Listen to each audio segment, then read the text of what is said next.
السلام علیکم ورحمۃ اللہ وبرکاتہ۔ میں امید کرتی ہوں آپ سب ایمان و تقوی کی بہترین حالت میں گے۔ اللہ پاک آپ کو ہمیشہ اچھے حالوں میں رکھے، آمین یا رب العالمین۔ جی آج کا ٹاپک اسٹارٹ کرتے ہیں۔ رب اشرح لی صدری ویسر لی امری واحلل عقدۃ من لسانی یفقہوا قولی، رب زدنی علما۔ اللہم ارنا الحق حقا وارزقنا اتباعہ وارنا الباطل باطلا وارزقنا اجتنابہ، اللہم فقہنا فی الدین، آمین۔ بسم اللہ الرحمن الرحیم۔ اللہ پاک سے دعا کریں گے جو میں نے سوچا ہے، پڑھا ہے، اس کو صحیح طریقے سے حق کے ساتھ بیان کرنے کی توفیق دے، آمین۔ تو آج کا ہمارا ٹاپک ہے جھوٹے مسیح دجال کا ظہور۔ الحمدللہ دجال سیریز کے پہلے 3 پارٹ مکمل ہو چکے ہیں، جن کے لنک انشاءاللہ میں ڈسکرپشن میں موجود ہیں، میں ڈال دوں گی، جن میں پہلے میں احادیث مبارکہ سے دجال کا ہونا، حصہ 2 میں دجال کا شخصی خاکہ اور تیسرے پارٹ میں دجال کی موجودگی کے مقام کا ذکر کیا، اور آج انشاءاللہ چوتھے حصے میں دجال کا ظہور شیئر کر رہی ہوں۔ بات آگے بڑھانے سے پہلے ایک بات واضح کرنا ضروری سمجھتی ہوں کہ اکثر لوگ دجال کے ظہور کو دجال کے آنے سے جوڑتے ہیں، جبکہ حقیقت میں ظہور اور خروج دونوں کا مطلب الگ ہے۔ ظہور کا مطلب ہے ظاہر ہونا، یعنی کسی چیز کی آمد کی علامت کا رونما ہونا، جبکہ خروج کا مطلب ہے کہ کسی چیز کے ظاہر ہونے کے بعد مکمل طور پر واضح ہو کر سامنے آ جانا۔ آج ہم بات کریں گے ظہور کی، کہ دجال کے ظاہر ہونے کی علامتیں۔ ان ظاہر ہونے کا مطلب قطعاً یہ نہیں کہ دجال آ چکا ہے، لیکن یہ اس کے آنے سے خروج سے پہلے کی نشانیاں ہیں جو دجال کے آنے کا یا دنیا میں دجال کے اثر و رسوخ کا پتہ دیتی ہیں۔ دجال کا ظہور کا علم صرف اللہ پاک کو ہے، اور اس کے مکمل دن اور اس اصل وقت کا تعین صرف اللہ پاک کی ذات کو ہی ہے۔ انشاءاللہ اگلے حصے میں دجال کے خروج میں آپ کو دجال کے خروج کے نشانوں سے بھی آگاہ کروں گی۔ اب دجال کے خروج سے پہلے جو ظہور کا دور ہے، یہ دور ہم سب کے سامنے ہے، اور دجال کے ظہور کی بیان کی گئی نشانیاں ہمارے سامنے موجود ہیں۔ دجال کا لفظ ہی دجل سے نکلا ہے۔ پہلے بتا چکی ہوں کہ دجل یعنی جھوٹ، دھوکہ، فریب، اور دجال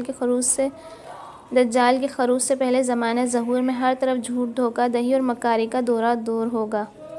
جھوٹے کو سچا اور سچے کو جھوٹا قرار دیا جائے گا، ایماندار کو بے ایمان، دیانتدار کو بد دیانت اور نیک کو بد و بد کو نیک کہا جائے گا۔ حقائق کو مسخ کیا جائے گا، یعنی وہی مثال ہوگی کہ سچ ابھی تسمہ باندھ رہا ہوگا اور جھوٹ پوری دنیا کا سفر کر چکا ہوگا۔ قتل عام، خون ریزی ہوگی، ہر طرف افراتفری کا سماں ہوگا، چور بازاری، لوٹ کھسوٹ عام ہوگی۔ دجال کی آمد سے پہلے حق و باطل کی صف بندی ہوگی، جو کہ آج کے دور میں ہم دیکھ رہے ہیں کہ کیسے ہمارے اپنے لوگ، اپنے مسلمان، کچھ حق کی جانب چل رہے ہیں اور کچھ باطل کی جانب کھڑے ہیں۔ ہمارے پاکستان میں کچھ لوگ اپنی ریاست کے خلاف ملک و خدا دشمن قوتوں کے ساتھ کھڑے ہیں۔ یہ ہونا آخری جنگوں اور دجال کے ظہور سے قبل اللہ پاک نے چھانٹی کرنا تھی۔ دجال کی آمد سے پہلے منافقین اور مومنین الگ الگ ہو جائیں گے۔ اس بات کا اشارہ ہمیں آپ صلی اللہ علیہ وسلم کی حدیث مبارک سے ملتا ہے۔ حضرت حذیفہ رضی اللہ عنہ فرماتے ہیں کہ ہم رسول اللہ صلی اللہ علیہ وسلم کی خدمت میں حاضر تھے۔ آپ صلی اللہ علیہ وسلم نے دجال کا ذکر فرمایا کہ تم میں سے بعض کا فتنہ میرے نزدیک دجال کے فتنے سے بڑا ہے۔ فتنہ چھوٹا ہو یا بڑا، وہ دجال کے فتنے پر ہی منتج ہے۔ سو جو اس کے پہلے فتنوں سے بچ گیا، وہ دجال کے فتنے سے بھی بچ گیا۔ اللہ کی قسم، دجال مسلمانوں کو نقصان نہیں پہنچا سکے گا، اس کے دونوں آنکھوں کے درمیان کافر لکھا ہوگا۔ اس حدیث مبارکہ سے بات پتہ چلتی ہے کہ ہر ایک کو یہ فیصلہ لینا پڑے گا کہ وہ دجال کے لشکر میں ہوگا یا کہ رسول اللہ صلی اللہ علیہ وسلم کے لشکر میں۔ اس آج ہم دجالی کا لفظ دہراتے ہیں، میری بات اس کی طرف ہی اشارہ ہے، لیکن دھیان رکھیے کہ مسلمانوں سے مراد جنہیں دجال کوئی نقصان نہیں پہنچا پائے گا، وہ لوگ ایمان کی مضبوط اور دجال کے خلاف ہوں گے۔ پاکستان کو دجال کے خلاف جنگوں میں ہر اول دستے کا مقام حاصل ہے۔ تو ایک بات بتاتی چلوں کہ چند سال قبل CIA نے امریکی حکومت کو رپورٹ پیش کی تھی کہ ہمیں آج تک علم نہیں ہو سکا کہ دہشت گردی کی اس جنگ میں کون ہمارے ساتھ ہے اور کون ہمارے خلاف۔ ہمیں ایسی پالیسی وضع کرنی چاہیے کہ دشمن اور دوست کا تعین ہو سکے، اور آج وہ سب ہمارے سامنے ہے کہ پاکستان کے ہر شعبے میں ہماری تقسیم نظر آ رہی ہے۔ پاکستان کے خلاف تنظیمیں اور مذاہب، ملک کی سلامتی، معیشت، صحت پہ سیاست دجالی صف بندی کا پیش خیمہ ہے۔ دجال کا تذکرہ بند ہو جانا اور اس کا ذکر چھوڑ کر غافل ہو جانا۔ رسول اللہ صلی اللہ علیہ وسلم نے فرمایا کہ دجال اس وقت تک نہیں نکلے گا جب تک لوگ اس کے تذکرے سے غافل نہ ہو جائیں، یہاں تک کہ قرائمہ بھی ممبروں پر اس کا تذکرہ کرنا چھوڑ دیں۔ آج ہمارے سامنے ہے، ہمارے ممبروں پہ جنت جہنم جنت، جہنم اور قیامت کا ذکر ہے، مگر قیامت سے پہلے ایک فتنہ اکبر دجال کا ذکر شاید یہ ہی کوئی کرتا ہو۔ ہماری عوام دجال کے محض افسانوی باتیں سمجھتی ہے۔ چشمے اور نہروں کا سوکھ جانا دجال کے قرب ظہور کی نشانی ہوگی۔ حضرت عبداللہ ابن عمر ابن العاص رضی اللہ عنہ نے فرمایا کہ دجال کے آنے کی چند معلوم نشانیاں ہیں۔ جب چشمے نیچے چلے جائیں گے اور نہروں کا پانی نکال لیا جائے گا اور گھاس سبزہ پیلی ہو جائے اور قبیلہ مدحج اور ہمدان عراق سے سرسبز۔ حضرت عبداللہ بن عمر ابن العاص رضی اللہ عنہ نے فرمایا کہ دجال کے آنے کے چند معلوم نشانیاں ہیں۔ جب چشمے نیچے چلے جائیں گے اور نہروں کا پانی نکال لیا جائے اور گھاس سبزہ پیلی ہو جائے اور قبیلہ مدحج اور ہمدان عراق سے سرسبز کوچ کر جائیں تو تم دجال کا انتظار کرو کہ صبح آ جائے یا شام آ جائے۔ آج ہمارے ہاں پانی کی قلت کس قدر تیزی سے بڑھتی جا رہی ہے۔ زیر زمین پانی کے ذخائر بدتدریج کم ہوتے جا رہے ہیں، جگہ جگہ ڈیم بنا کر پانی روکا جا رہا ہے، بارشیں بے وقت ہو رہی ہیں، نہریں خشک ہوتی جا رہی ہیں۔ پاکستان میں امریکہ کی جانب سے تحفہ شدہ ایک پودا جسے ہم سفیدہ لاچی کہتے ہیں، دریا کنارے، نہروں اور تالابوں کے کنارے بکثرت پایا جاتا ہے۔ یہ پودا پانی کا دشمن ہے اور پانی کو ایسے پیتا ہے کہ جیسے وہاں پانی تھا ہی نہیں۔ جن دیہاتوں میں اس پیڑ کی کثرت تھی وہاں کی زمین تیزی سے خشک ہو چکی ہے اور دن بدن پانی کی شدید قلت بلکہ عالمی قلت پیدا ہو رہی ہے اور پانی جنگوں کی وجہ سے بن سکتا ہے۔ پانی کی قلت دجال کی آمد کی نشانیاں ہیں، کیونکہ اسی پانی سے دجال اپنی جھوٹی خدائی کا دعویٰ کرے گا۔ دریائے فرات کا خشک ہو جانا، دریائے فرات کا پانی خشک ہو جانا بھی دجال کی آمد کی نشانی ہے۔ دریائے فرات پر ترکی نے 13 یا 14 ڈیم بنا رکھے ہیں اور ان میں سب سے بڑا ڈیم اتاترک ڈیم ہے۔ یہ ڈیم اتنا بڑا ہے کہ اگر اس ڈیم کو مکمل بھرنا چاہیں تو دریائے فرات کو اس ڈیم میں مسلسل 1 ماہ تک گرانا ہوگا، تب جا کر یہ ڈیم مکمل بھرے گا۔ اس ڈیم سے نہ صرف عراق اور شام بلکہ دیگر مسلم ممالک کے لیے پانی کی شدید قلت کا باعث ہے۔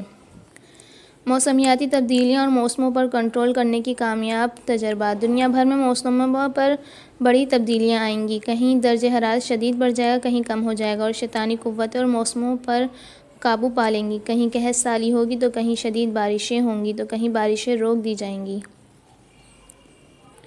دجالی فیشن عام کیا جانا بھی دجال کے ظہور اور خروج سے پہلے ایک اہم نشانی ہے۔ دجال کے متعلق ہم نے احادیث میں پڑھا کہ وہ انتہائی ایک آنکھ والی یعنی کہ کانا، انتہائی بھدی، بری شکل والا ہوگا، اس کے گھنگریالے بال ہوں گے اور ظاہر ہے کہ ایسے شخص کے پاس کون جاتا ہے جو اتنا بھدا ہو، اور ایک آنکھ ویسے بھی کراہت کی علامت۔ دجال کے ظہور سے قبل دجال سے انسیت پیدا کرنے کے لیے نوجوانوں میں ایک آنکھ کو مقبول کیا جا رہا ہے جو کل تک بھدی لگتی تھی، لیکن آج مسلمان نوجوانوں تک میں اسے ایک فیشن کے طور پر لیا جاتا ہے۔ ایک آنکھ والی ٹی شرٹ اور لوگوز استعمال کیے جاتے ہیں، داڑھی کی طرح طرح کے ڈیزائن بنا کر سنت نبوی کی توہین کی جاتی ہے۔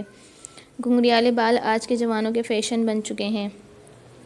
آج ہم خوفناک فلمیں دیکھنے کے عادی ہو چکے ہیں جنہیں ہم حقیقی زندگی میں نہ دیکھ پاتے، لیکن دجال کی بھدی شکل سے ہمیں مانوس کرنے کے لیے انتہائی بدصورت شکلیں بنا کر دکھائی جاتی ہیں۔ بچوں کو بھیانک شکلوں والے کارٹون دکھائے جاتے ہیں جنہیں بچے انتہائی خوشی سے دیکھتے ہیں اور ان سے جلدی مانوس ہو جاتے ہیں، جبکہ ان کا اصل مقصد دجال کے آنے سے پہلے آپ کو دجال کی بدصورتی سے مانوس کرنا ہے۔ وائرس اور بیماریوں کی بھرمار، آبادی میں کمی، فیملی پلاننگ، یہ بھی دجال کے آنے سے پہلے دجال کی تیاری ہے۔ دجال کے ظہور کے اس دور میں جب یہودیوں نے اس کے لیے تیاریاں شروع کی تھیں، تب میرے ناقص علم کے مطابق 17 صدی عیسوی کے دجال کے ظہور کا سال کہا جا سکتا ہے، جب دجال کے چیلے یہودیوں نے باقاعدہ منصوبہ بندی بنانا شروع کی، فری میسنری اور ایلومنٹری جیسی تنظیمیں وجود میں لائے اور دجال کی آمد کے لیے راہ ہموار کرنا شروع کیں۔ یوں تو تاریخ میں ہمیں کئی طاعون اور دیگر امراض کی خبریں ملتی ہیں، لیکن 1720 وہ پہلا سال تھا جب انسانی تخلیق کردہ بیماری نے کروڑوں لوگوں کی جان لی۔